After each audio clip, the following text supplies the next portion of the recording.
Hello बच्चों, स्वागत है आपका इस प्यारे से परिवार संसारपुर में, जिसमें हम आज की क्लास में चर्चा करेंगे कक्षा 8 की गणित अभ्यास 16 बी की। ठीक है, जो कि आपका चैप्टर प्रायिकता चल रहा है। तो इसमें जो भी क्वेश्चन है, सारे के सारे क्वेश्चनों को आज हम क्लियर कर देंगे। ठीक है, यानी सॉल्व कर देंगे पूरी तरह से। पहला प्रश्न है कि दो सिक्के एक साथ 40 बार उछालेंगे यदि हेड हेड, एच एच का मतलब है हेड हेड, ठीक है, और हेड टेल टेल हेड क्रमशः 9, 8, 12 बार आए हो तो ज्ञात कीजिए कि टेल टेल कितनी बार आया होगा। अब यहां पर हम लिखेंगे टेल टेल आने की संख्या। ठीक है, टेल टेल आने की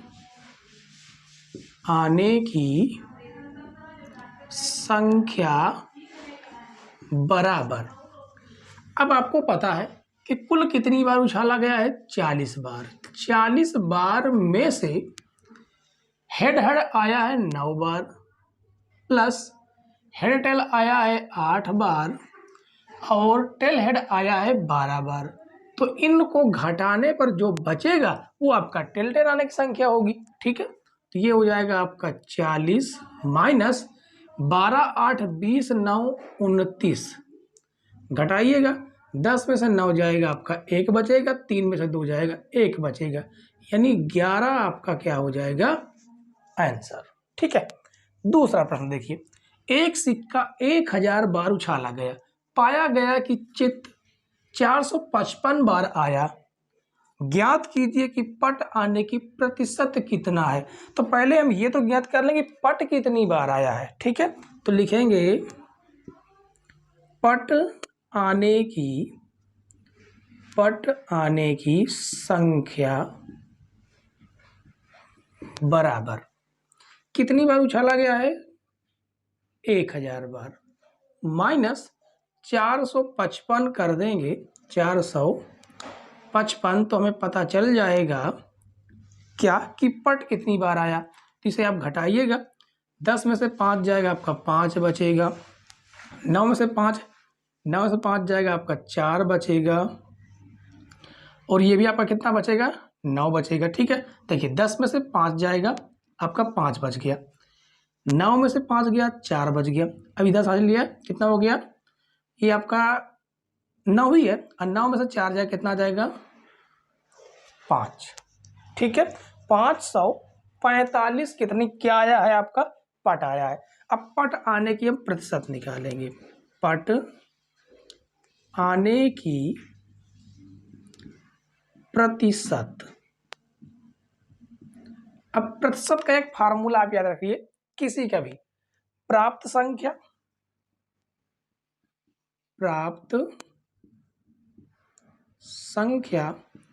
बटे कुल संख्या गुणे 100। ठीक है, या आप कह सकते हैं प्राप्तांक बटे पूर्णांक गुणे 100। ठीक है, तो प्राप्त संख्या कितनी है, 545 है, बटे कुल संख्या यानी कितनी बार उछाला गया, 1000 बार, गुणे 100। तो 2 जीरो से 2 जीरो का कट जाएगा, तो आपके पास बचेगा 545 बटे में 10, आपका परसेंटेज बन चुका है, और 1 जीरो बचा, एक अंक पहले से हम लोग लगाएंगे, तो यानी कि 54.5% आपका क्या आएगा, पट आएगा। ठीक है, तो उम्मीद है बच्चों कि 1 और 2 क्वेश्चन आपको पूरी तरह समझ में आए होंगे। इसके बाद हम लोग सॉल्व करेंगे क्वेश्चन नंबर 3। शुरू करते हैं बच्चों क्वेश्चन नंबर 3। क्वेश्चन नंबर 3 में कहा गया कि दो सिक्कों को एक साथ 400 बार उछालने पर देखा गया कि दो चित्त 90 बार आता है, एक चित्त 210 बार आता है, कोई भी चित्त नहीं आता, वो कितना है 100 बार। कहा गया इनसे प्रत्येक घटना के घटित होने का प्रतिशत ज्ञात कीजिए। तो सभी का हम प्रतिशत ज्ञात करेंगे, तो प्रतिशत का हम बाहर एक फार्मूला आपको लिख देते हैं। ठीक है, प्रतिशत बनाने का जो फार्मूला है वो है प्राप्तांक बटे पूर्णांक गुणे 100। ठीक है, इस फार्मूले का आप अपने एग्जाम में आए हुए नंबरों का प्रतिशत भी निकाल सकते हैं। ठीक है, इस फार्मूले के जरिए तो लिखेंगे 2 चित आने की 2 चित आने की या आने का प्रतिशत, आने का प्रतिशत। ठीक है, प्राप्तांक यानी कितना नंबर है 90 बटे पूर्णांक यानी कुल कितना है, कुल कितनी बार फेंका गया 400 बार, और गुणे हो जाएगा आपका 100। तो 00 से आपके 00 तो कट ही जाने हैं। ठीक है, तो बचता आपके पास कितना है 90 बटे 4।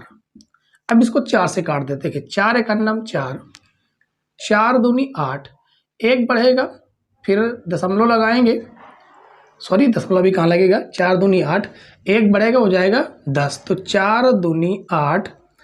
अब 2 बढ़ेगा कितना 2, दशमलव लगाएंगे वो 20 हो जाएगा, तो 4 पंचे 20 यानी 22.5%।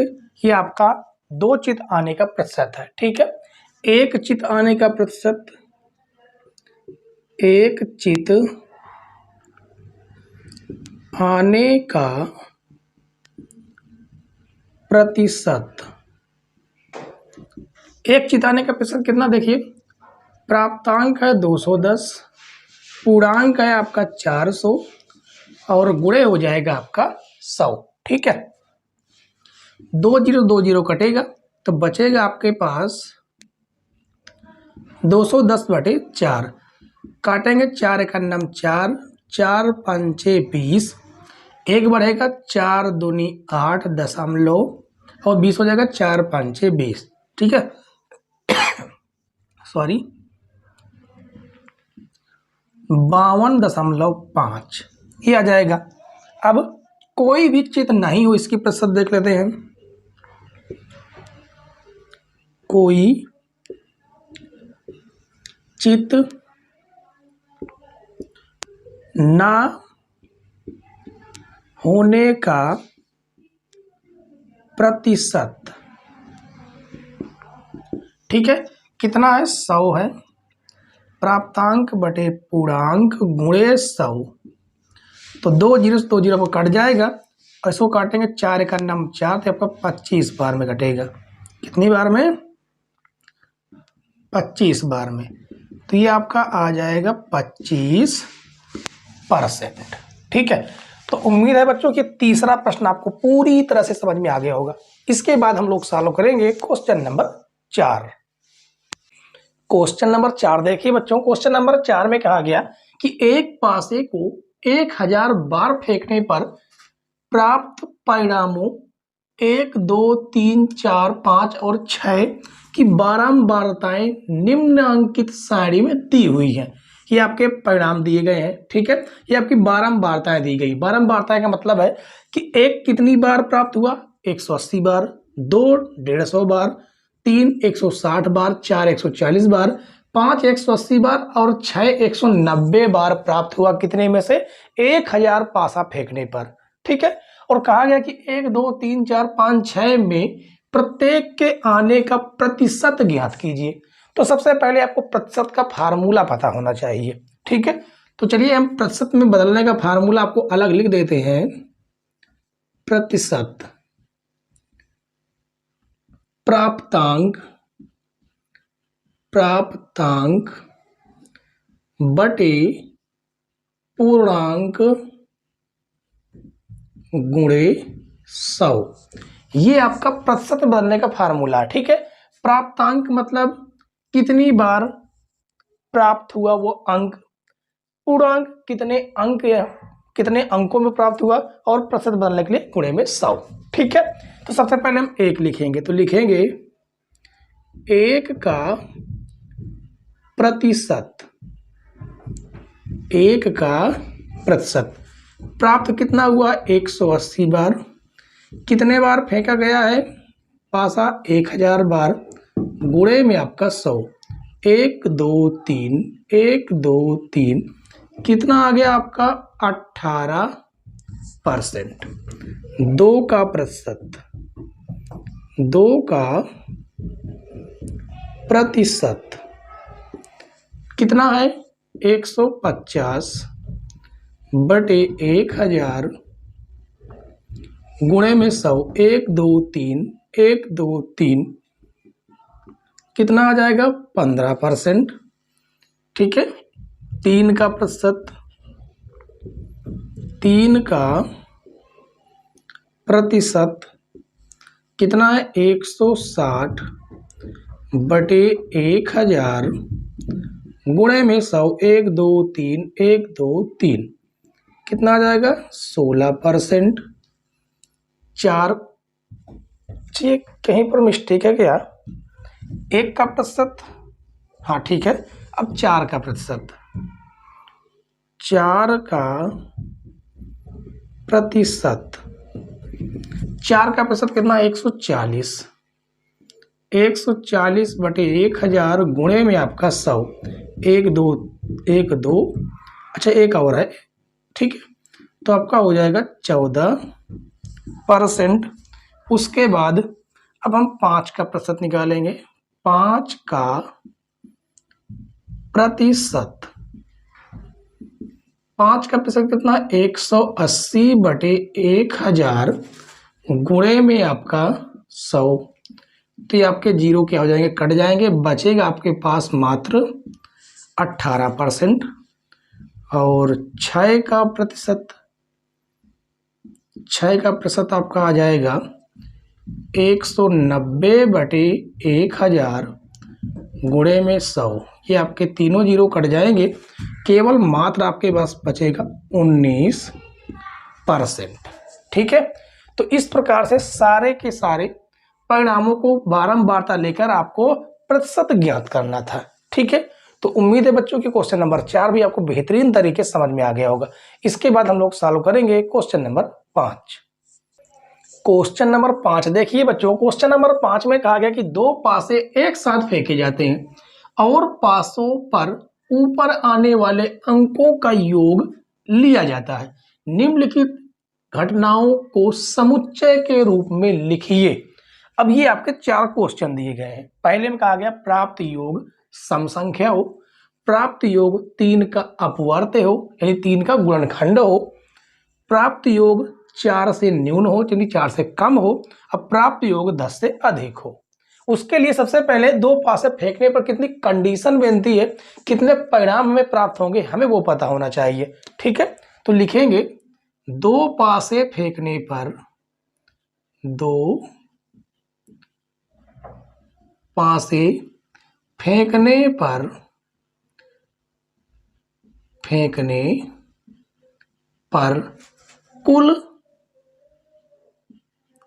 कुल प्राप्त परिणाम।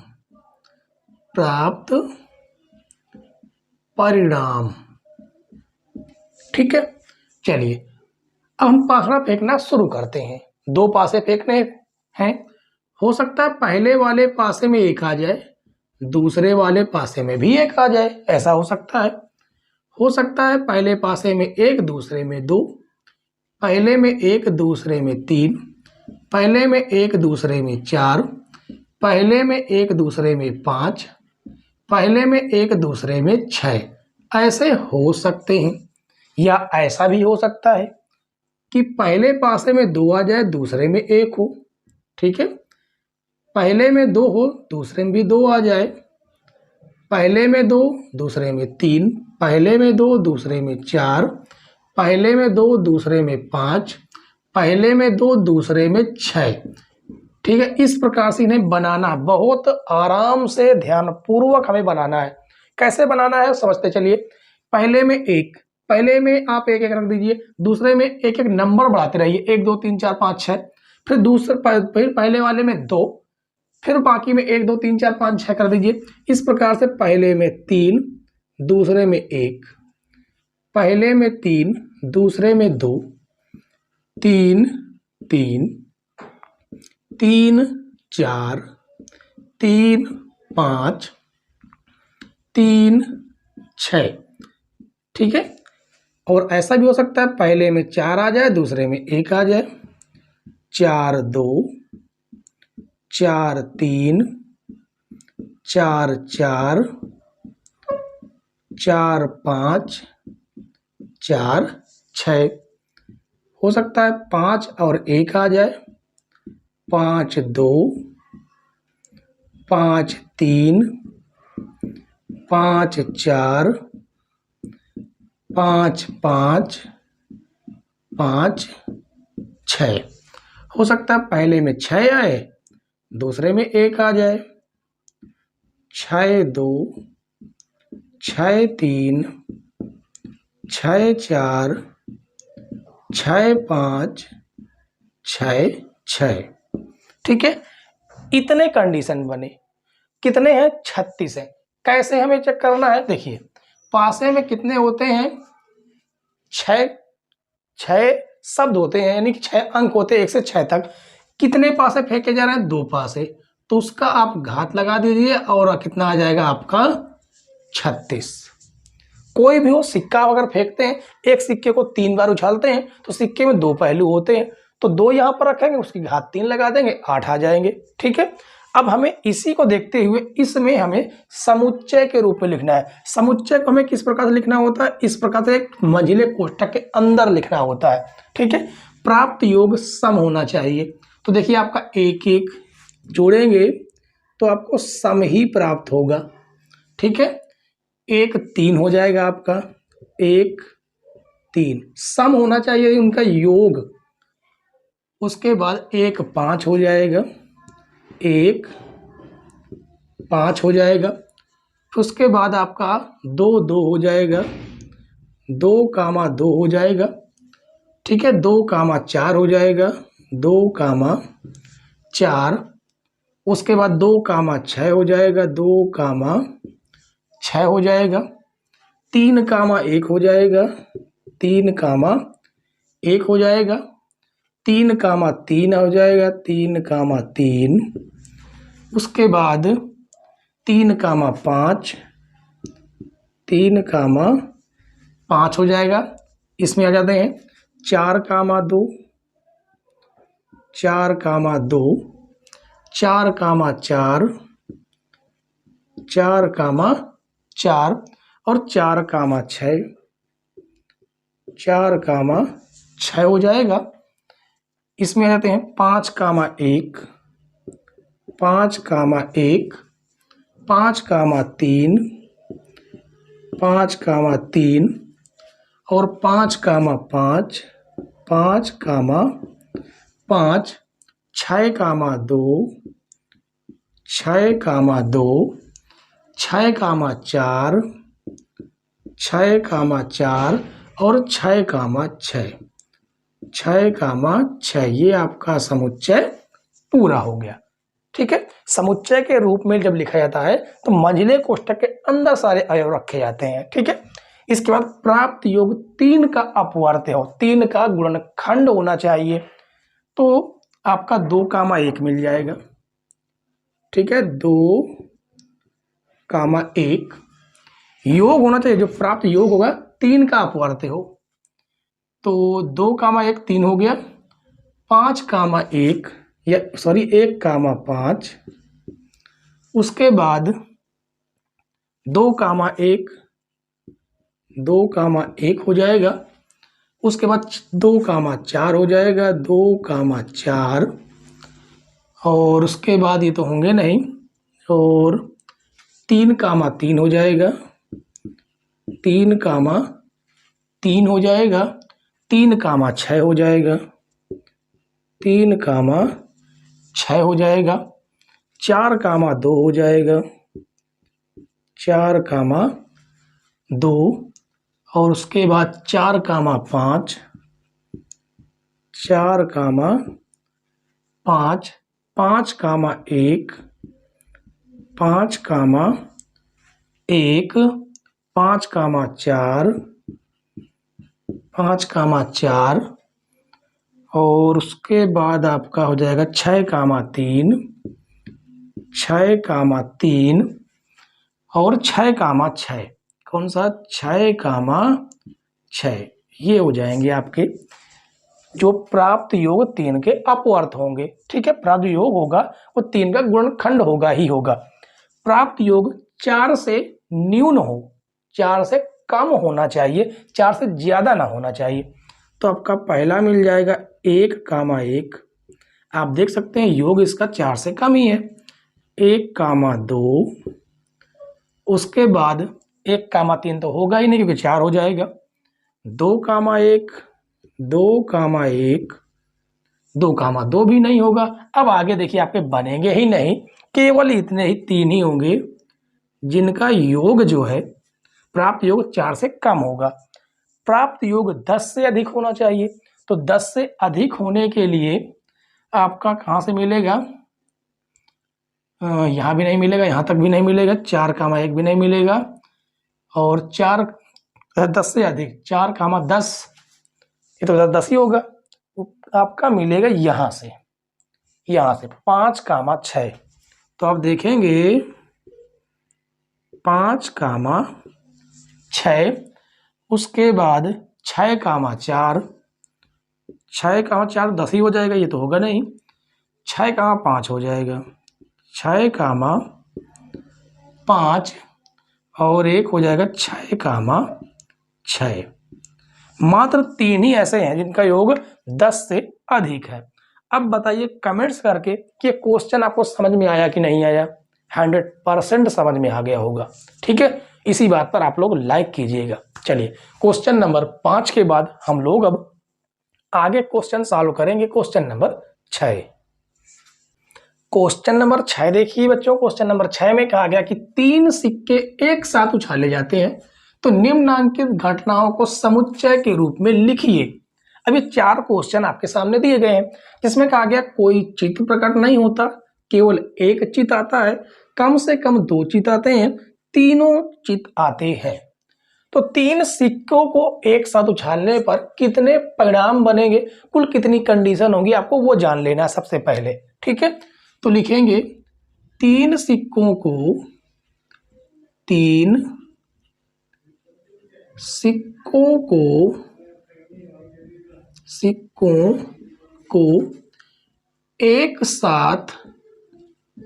एक साथ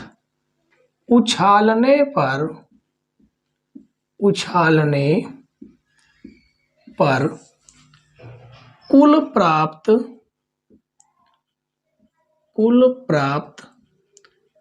परिणाम आपको सबसे पहले पता करना है। कैसे पता करना है, एक सिक्के में 2 पहलू होते हैं, चित और पट।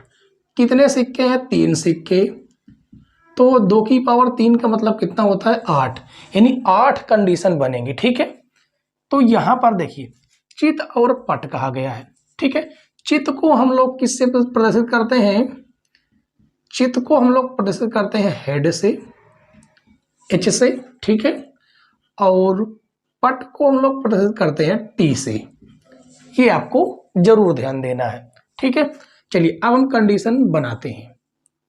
देखिए समझिए, हमें क्या करना है, 3 सिक्कों को एक साथ उछालना है। 3 सिक्कों जैसे उछाले तो हो सकता है कि तीनों सिक्कों में हेड आ जाए।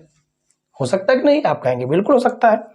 तो हो सकता है ये भी कि 2 सिक्कों में हेड आए, लास्ट वाले में टेल आ जाए। ऐसा भी हो सकता है कि पहले हेड आए फिर टेल आए, उसके बाद फिर हेड आ जाए। ऐसा भी हो सकता है पहले टेल आए, बाद में दोनों में हेड आ जाए। ठीक, ऐसा भी हो सकता है, कैसा कि तीनों में आपके टेल आ सकता है। हो सकता है पहले 2 में टेल आए, लास्ट वाले में हेड आ जाए। हो सकता है कि पहले टेल आए फिर हेड आए फिर टेल आ जाए। ऐसा भी हो सकता है कि पहले हेड आए और लास्ट के दोनों में टेल आ जाए। अब आप देख लीजिए 8 कंडीशन आपकी बनके तैयार है। ठीक है, सिस्टम से करना है, पहले हेड तीनों में करना है, फिर लास्ट वाले में टेल करना है। उस टेल को एक एक करके आपको बाईं ओर खसकाना है। इसी तरह इसमें भी हमने पहले टेल रखा है, फिर लास्ट में हेड रख दिया, फिर एक एक करके हमने खसकाते चले आए हैं।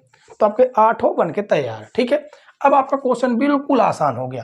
कहा कोई चित्त प्रकट नहीं होता, कोई एच नहीं आता है। इसका मतलब केवल केवल और एक ही कंडीशन है जो कि तीनों में हमें टेल प्राप्त हो जाएगा।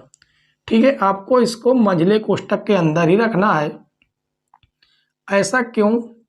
ऐसा इसलिए क्योंकि उसने कहा है कि समुच्चय के रूप में लिखिए। क्या कहा? समुच्चय के रूप में। समुच्चय हमेशा आपका छोटे कोष्टक के मंझले कोष्टक के अंदर ही रखा जाता है। ठीक है, केवल एक चित्त आता है। अब वो देखिए, केवल एक चित्त होना चाहिए, केवल एच होना चाहिए, एक एक। तो आप देखेंगे 1 2 3 है। ठीक है, ये हो गया आपका पहला, ये हो गया आपका दूसरा, और ये हो गया आपका तीसरा। तो आप देखेंगे तो केवल और केवल एक ही चित्त है, बाकी दो टेल है। ठीक है, कम से कम दो चित्त प्रकट होते हैं, कम से कम दो तो होना ही चाहिए, उससे ज्यादा हो जाए कोई दिक्कत नहीं। तो कम से कम दो चित्त वाले हमें ढूंढना है। तो दो चित्त वाला आपका एक ये हो जाएगा, एक। दूसरा हो जाएगा आपका हेड टेल हेड। तीसरा हो जाएगा आपका टेल हेड हेड। और चौथा हो जाएगा आपका तीनों वाला हेड, जिसमें तीनों में हेड है। सबसे ज्यादा कंफ्यूजन बच्चों को इसी में होता है कि इसमें तो कहा गया कम से कम दो चित्त प्रकट हो, आपने तीनों ले लिया। हाँ, क्यों? इसमें कहा कम से कम दो चित्त तो होना ही चाहिए, कम नहीं होना चाहिए। उससे ज्यादा निकल जाए कोई दिक्कत नहीं है। समझ में आया? कम से कम का मतलब। ठीक है, तीनों चित्त आते हैं। तीनों चित्त तो आपके पास एक ही कंडीशन है, मात्र एच एच। ठीक है, समझ में आया कि नहीं आया? उम्मीद है बच्चों कि ये क्वेश्चन आपको पूरी तरह से समझ में आ गया होगा। और आप देख लीजिए, कहीं पर कोई डाउट हो, कोई दिक्कत हो, आप लोग कमेंट जरूर करें। ठीक है, तो चलिए क्वेश्चन नंबर 6 के बाद हम लोग अब सॉल्व करेंगे क्वेश्चन नंबर 7। आगे क्वेश्चन देखिए बच्चों, क्वेश्चन नंबर 7 8 9 और 10, ये तीनों क्वेश्चन एक जैसे ही है, बस थोड़ा थोड़ा इसमें डिफरेंस है। ठीक है, इसमें कहा गया है देखिए कि दो पासों को एक साथ फेंकने पर दोनों पर सम अंकों के ऊपर आने की घटना का समुच्चय ज्ञात कीजिए। दूसरे में कहा गया दोनों पर विषम अंक आने के ऊपर, विषम अंकों के ऊपर आने की घटना का समुच्चय लिखिए। तीसरे में कहा गया है कि दोनों पासों को एक साथ फेंकने पर अंकों का योग विषम संख्या आने का समुच्चय लिखिए। और 10वें में कहा गया कि दो पासों को एक साथ फेंकने पर अंकों का योग अभाज्य संख्या होने का समुच्चय लिखिए। ठीक है, इसका मतलब ये हुआ कि हमें दो पासों को फेंकने पर जितने परिणाम बनते थे, कंडीशन बनती थी, उन्हें हमें बनाना पड़ेगा। उसके बाद हम क्वेश्चन को सॉल्व कर सकते हैं। ठीक है, तो चलिए सबसे पहले हम लिखेंगे दो पासों को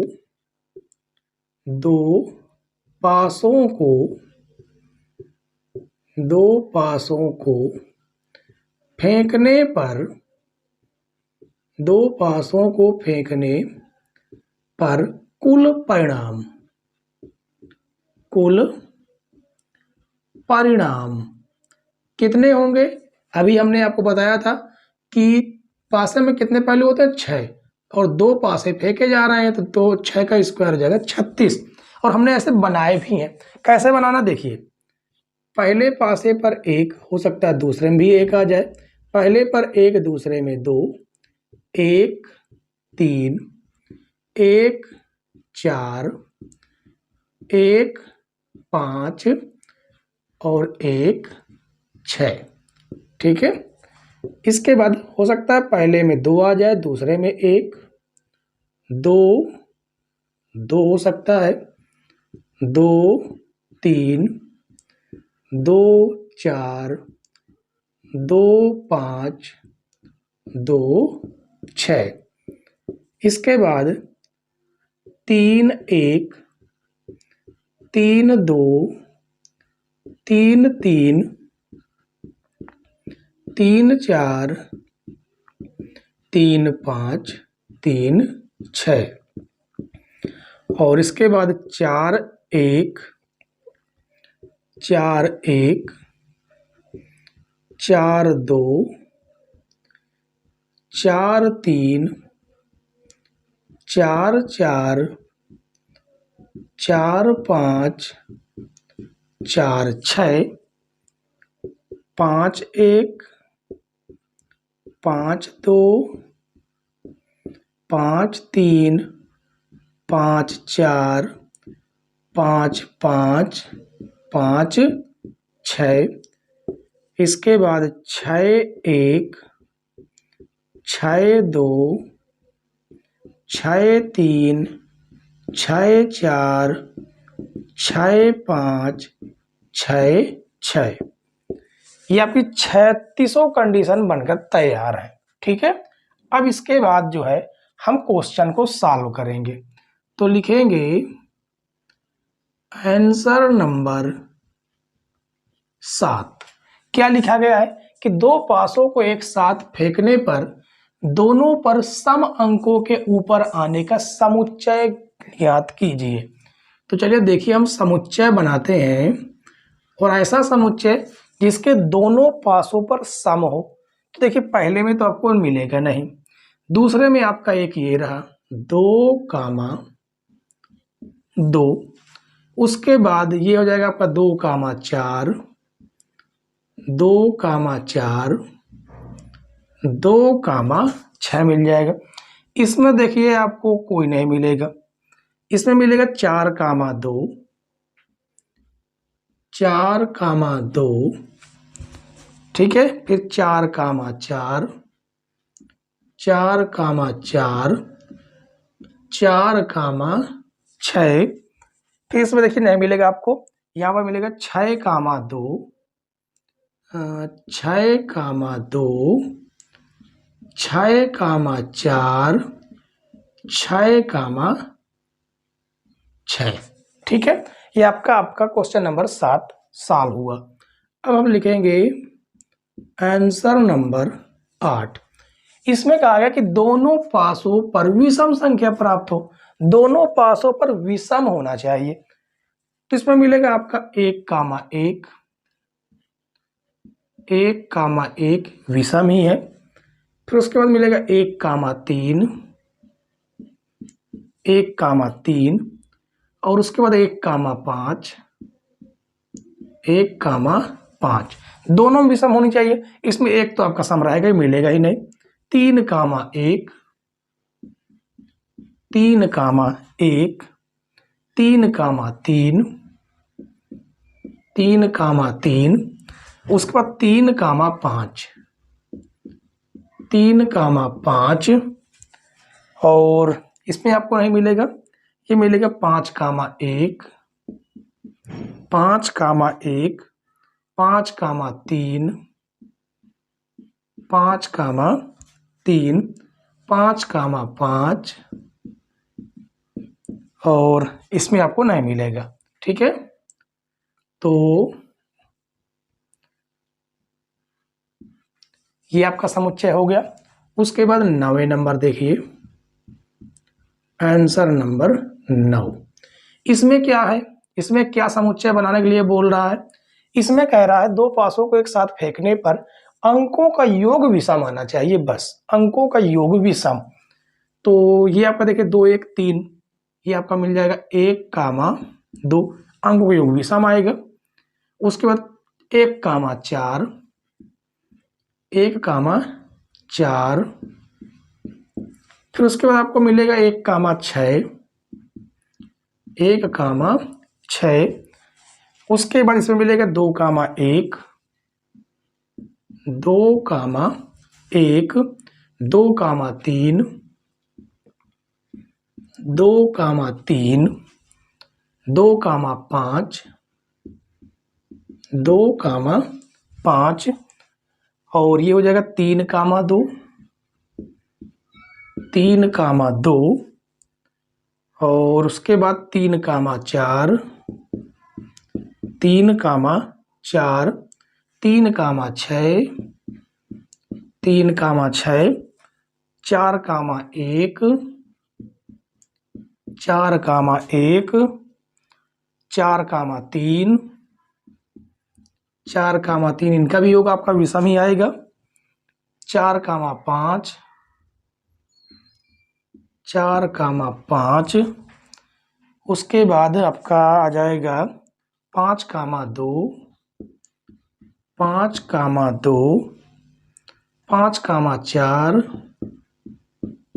और 5,6, 5,6, 6,1, 6,1, 6,3, 6,3। उसके बाद आपका 6,5, 6,5। इनके अंगों का जो अंकों का जो योग होगा वो विषम प्राप्त होगा। ठीक है, अब आते हैं 10वें नंबर में, आंसर नंबर 10। इसमें कैसा कहा समुच्चय बनाने के लिए? अंकों का योग अभाज्य हो, किसी से कटना नहीं चाहिए। तो एक तो आपका पहले लाइन में आपको चेक कर लेना है, आपका 1,1 हो जाएगा, 1,1 जिनका योग अभाज्य होगा, 1,2 भी होगा, 1,2 भी हो जाएगा, 1,4 तो होगा नहीं, सॉरी 1,3 तो होगा नहीं, क्योंकि 4 हो जाएगा, तो आपका 1,4 हो जाएगा, 1,4।